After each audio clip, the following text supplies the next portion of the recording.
Bonjour à tous et bienvenue sur la chaîne de VapoClub. Aujourd'hui, présentation du Astur MTL RTA Mini de chez Stulu. Le Astur Mini est donc un atomiseur reconstructible fait pour de la prise indirecte avec un réservoir. À l'intérieur du kit, nous trouverons bien entendu le Astur Mini, un réservoir de rechange comme on peut le voir qui est frosted, un drip tip long, fin en stainless steel, un sachet comprenant des joints de remplacement, de la visserie et un tournevis. Et pour finir, un manuel d'utilisation. Au niveau du Astur Mini, il mesure une hauteur de 30 mm pour un diamètre de 22 mm.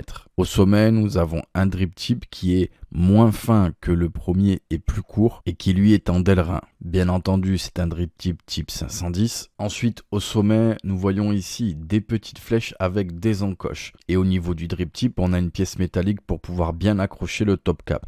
Il nous suffira ici de mettre les flèches en face des petites encoches. Tout simplement, ça va nous permettre de défaire le top cap pour avoir accès aux deux trous de remplissage de l'atomiseur, car c'est un atomiseur qui se remplit par le haut. À la base de l'ato, nous avons une connexion type 510 et comme on peut le voir, nous avons trois trous pour régler l'arrivée d'air. Le premier trou ici est à 0,8 mm, le deuxième est à 1,2 mm et le troisième est à 1,4 mm.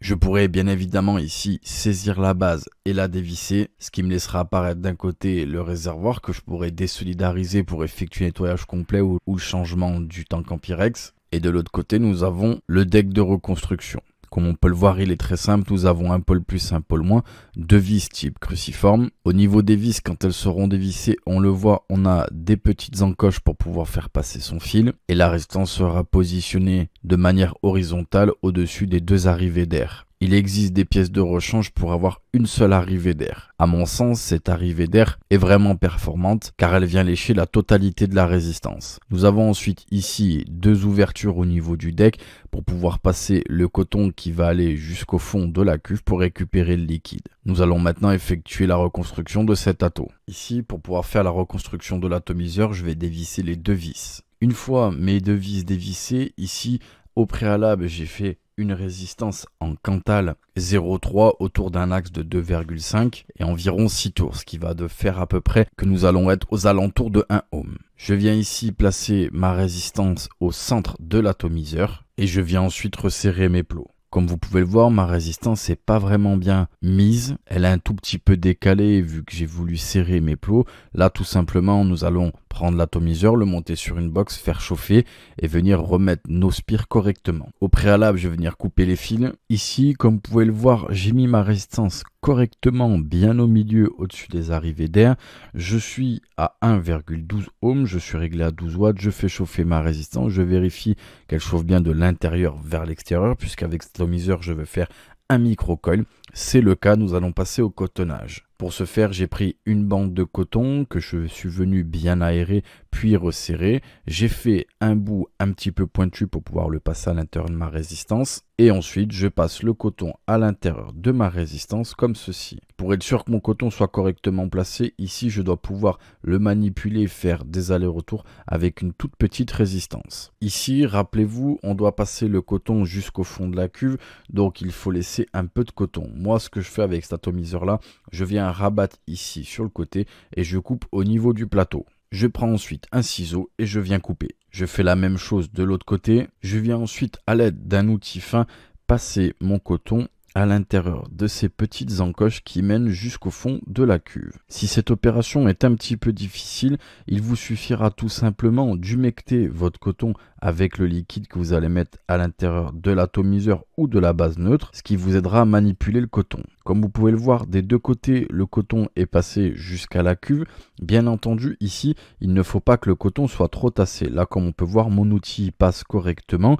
Et bien évidemment, ce cotonnage va dépendre du type de liquide que vous allez mettre à l'intérieur. Plus votre liquide sera gras, moins il faudra mettre de coton. Plus votre liquide sera fluide, plus il faudra en mettre. Ici, je vais imbiber le coton, remonter l'ato et nous allons le tester. Nous revoici donc avec le Astur MTL RTA. Nous avons effectué la reconstruction, le cotonnage ensemble.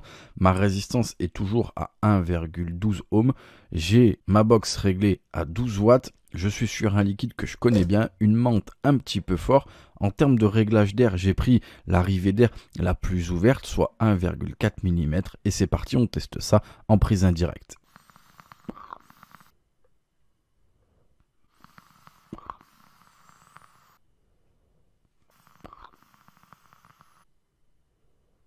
Vous l'avez vu, ça fonctionne plutôt bien. J'ai oublié de le préciser, en termes de réservoir, on a un réservoir de 2 ml. En termes de restitution de la saveur, c'est un atomiseur qui est vraiment excellent. J'ai une superbe restitution de la saveur. Malgré le fait qu'il soit plus petit que son grand frère, avec du coup la résistance qui est plutôt une résistance middle, pas une résistance bottom ni une résistance top, la vapeur reste quand même assez froide. En termes de HIT, j'ai ici un liquide nicotiné à 6 mg et j'ai une très bonne restitution du HIT en haut de gorge. C'est vraiment un super boulot qui a été fait de la part de chez Stulu. Les performances sont au rendez-vous. En termes de cible visée, il faut aimer la vape en prise indirecte et sur du vrai MTL. Je le rappelle, le premier trou d'Airflow Control est à 0,8. C'est vraiment très serré. Et là, je suis au plus gros à 1,4 et ça reste quelque chose d'assez serré. Donc, il faut aimer ce type de vape. Et pour le coup, c'est un reconstructible, mais un reconstructible accessible. Il est vraiment simple. Il y a 2 vis. On met sa résistance dedans et c'est fini. Le seul point important, c'est le cotonnage. Je l'ai dit,